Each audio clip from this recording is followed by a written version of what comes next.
Hello, welcome to the Golf Swing Weekly Fix. My name is Mark Crossfield, and in today's show we're going to talk a little bit about how to start the downswing in the right order. We've got a few swingers who sent me swings through the app who are not really using their legs in the best way, so we're going to give them some help.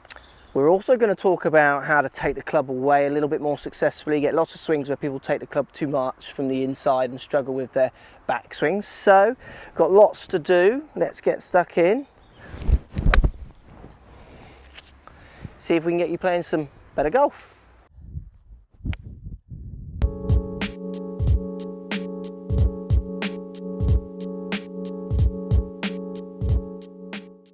Okay, so big question, how to start the downswing. These guys give us a really good example of how people tend to start the downswing, and how they tend to start the downswing is to try and deliver the bat as quick as they can to the ball.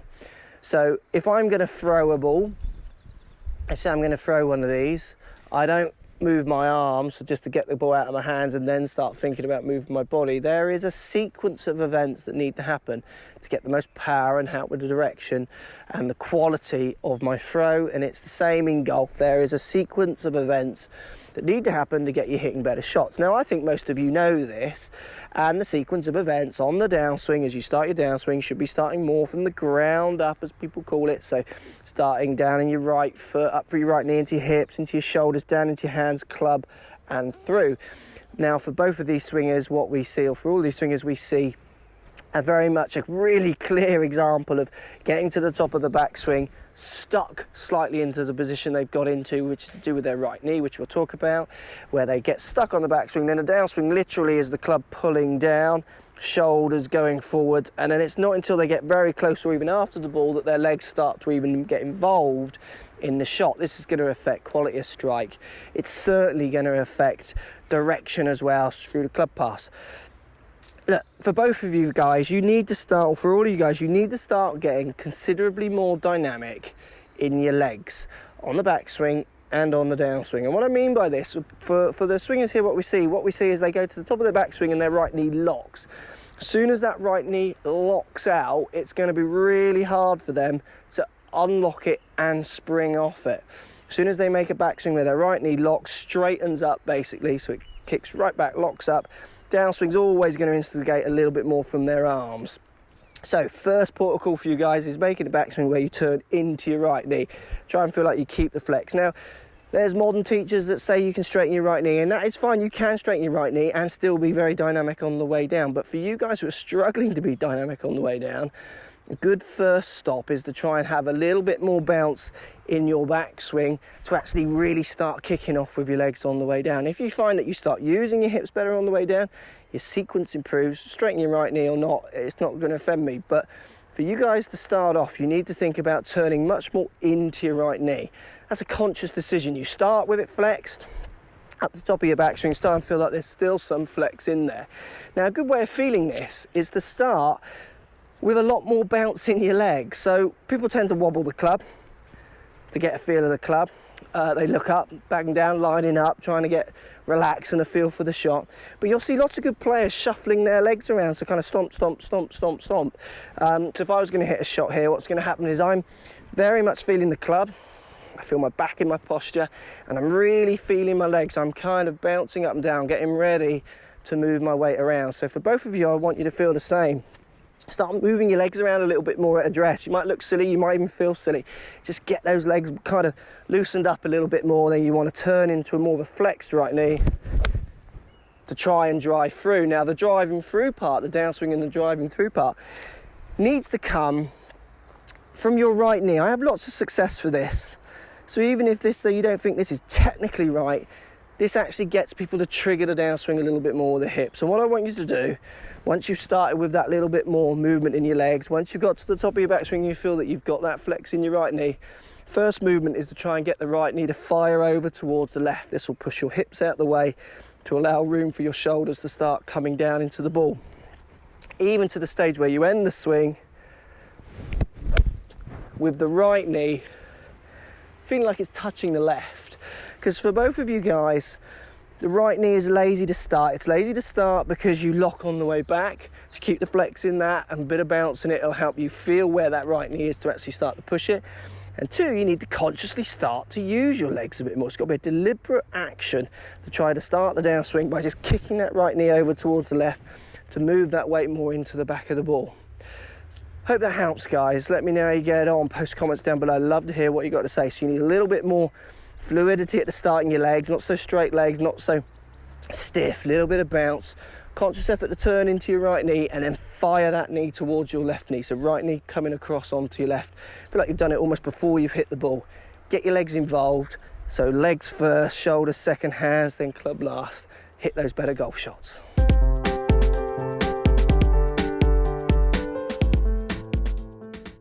So takeaway. Talk a lot about takeaway. I've got a simple drill we're going to use today just with one of these canes to try and help you improve your takeaway. What we see from the video is we see quite a common problem where people rotate their shoulders very early, which then in turn gets the club moving very much under their hands as they go back. So they're taking the club behind them. The club has gone very much under my hands as you look to me on the camera there. Where what you're going to find from a stronger hitter is they're going to take the club back, which to you will feel straighter. But what they're going to do is get the relationship between the club head and the hands more sensible at the beginning, where the club moves outside of their hands for the first part of the takeaway. It doesn't catch up to level with the hands until it gets parallel to the ground. And to do this, what they're doing is simply not turning quite so violently away from the ball.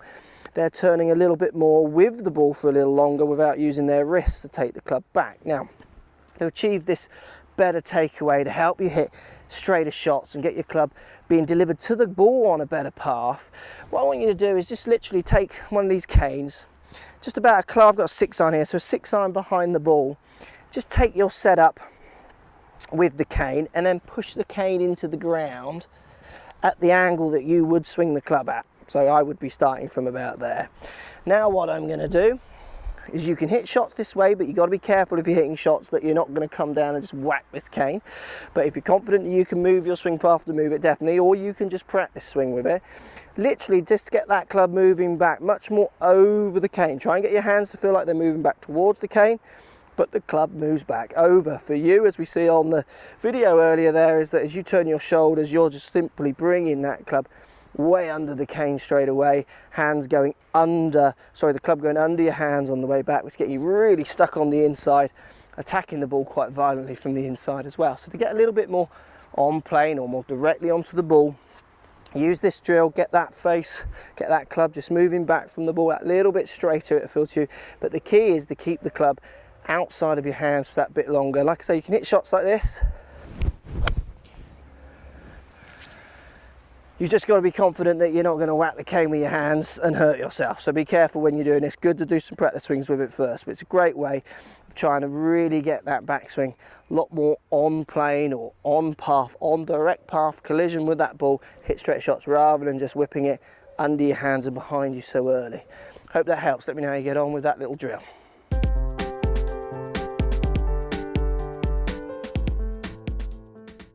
It's a question of the week. I got a question asking about regular and stiff shafts in his driver and will it help him hit straighter shots. Really interesting question. So I've got two shafts here, regular and a stiff, in one driver head. I'm going to hit some shots and just talk you through a little bit what I feel when I'm changing between regular and stiff, and it might make you think a little bit differently about your shaft flex or not. So we'll hit a few shots with these two clubs and see what the outcome's like. So regular shaft, we're going to hit some with the regular shaft. Here we go. I've got this set up as a square face, just got the regular shaft in it. Give it a hit.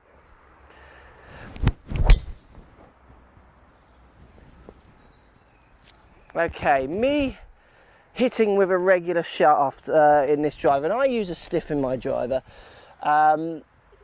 It doesn't particularly feel like I'm going to hit the ball offline. It feels like I can deliver the club to the ball relatively straight with the face and the path. Because at the end of the day, if you think about it, you've got a round ball and a flat face. As long as the flat face is delivered to the round ball on the right line, so straight if you like, and straight face, then regular or stiff isn't going to make that much difference. For you guys thinking that the shaft is twisting loads more because it's a regular or stiff, well, that one is debatable. Now, the shaft might twist more if you're mishitting it with a regular or stiff, and that's to do with the torque of the shaft a lot more. But regular or stiff in the sense of hitting straighter shots or not, unless your swing speed is being taken to an extreme, is going to make a small difference in data and physical kind of stats if you hit it on TrackMan and what have you. Now, saying that, I use a stiff shaft. The reason I use a stiff shaft is I feel that when I hit it harder, I feel that the club is just a little bit more stable with the stiffer shaft, and I also feel that it gives me a slightly lower ball flight. To all the cliches that come with shafts. Now, when I get it on TrackMan with regulars and stiff, it's very hard to actually prove that point with my club head speed. My club head speed with drivers are around 105 miles an hour. So the question, I think he's swinging it around 90 miles an hour. The big thing for him is really that's closer, maybe a bit more of a regular, but he could handle a stiff. If the stiff's going to go much straighter, well, if you use a stiff shaft and hit 4 degrees across the ball with a 7-degree open face, that ain't going to go straight no matter what shaft you've got in it. So the big question before you start changing your shafts around, so I'm just going to hit one with a stiff here. So this is the same shaft but in the stiff. The stiff to me, as I hit the ball, feels a little bit more stable, like there's less wobbling going on. But like I say, when I hit the shots, they're going as straight as the regular. They're not, even though I feel that, there's nothing going more offline with the regular. But the thing is with your stiff or regular shaft, is the first question is what angles are you applying? When I do a custom fit, the first thing I want to look at is where their face is, where their club path is, how fast they're swinging it, and then chat to them about what kind of ball flights they want to get or how to improve those. So but the moral of this really is get custom fit. Go somewhere, if you're going to change your shaft with a decent launch modder, get fit, get some numbers. If you're swinging 8 degrees across it with an open face to that path, then it ain't going to go straight, it's going to move in the air, regardless if you have a stiff or a regular. If you're applying good angles and the thing is moving offline because you're towing it or heeling it, there's another question. So you want to think about improving your strike or doing something with the shaft to stop the amount of twist. But everyone in there really, I mean, that's as straight as it was with that one, no different. Everyone out there really panicking about regulars and stiffs. I know you guys aren't probably going to want to hear this one that much, but it makes very little difference. Where it makes a difference a lot more is up here in your head. That's where it makes a difference. If you feel more comfortable with a stiff, I feel considerably more comfortable with the stiff. The results on these two shafts when I hit them on TrackMan is very marginal in the difference, distance, spin rates and what have you. So if you feel comfortable with a stiff, then definitely go more with a stiff. It gives you that more peace of mind. Look, I hope that helps. It's a bit random, not the most scientific of tests, but don't get too panicked about your shaft. Worry more about if you're hitting from in to out, out to in, faces open or close to that path. They're the issues you want to be clarifying first. If those are nailed, if you are doing them well, swinging square on and the face is being delivered square, then get the shaft maximized for your club head speed, for your attack angle, hitting down at it, hitting up at it. That's where you're going to really make the distance, rather than just going for a regular stiff and still applying the same poor angles. Hope that helps. Let me know what you think. I'd love to hear the comments on this one, because I know shaft flex is a really well kind of fought battle online where people just think this shaft's the best shaft ever, oh that shaft's rubbish. You know, I can hit a club with any shaft in to a certain extent as long as I know what I'm doing with my swing. Hope this helps. Let me know, post comments, always love to hear what you've got to say. So if you like what's going on here, don't be afraid to subscribe to the channel. Also thumbs up the video, post comments, love to hear what you guys got to say. Let's keep it social. The more we talk, the more we share, the easier this game will get for everybody. So if you want to find me on Facebook here, you can find me on Facebook. If you want to tweet me, find me on Twitter here as well. Just follow the links, all in the description. Come and join the show, get active, get involved, get playing some better golf. Thanks for watching.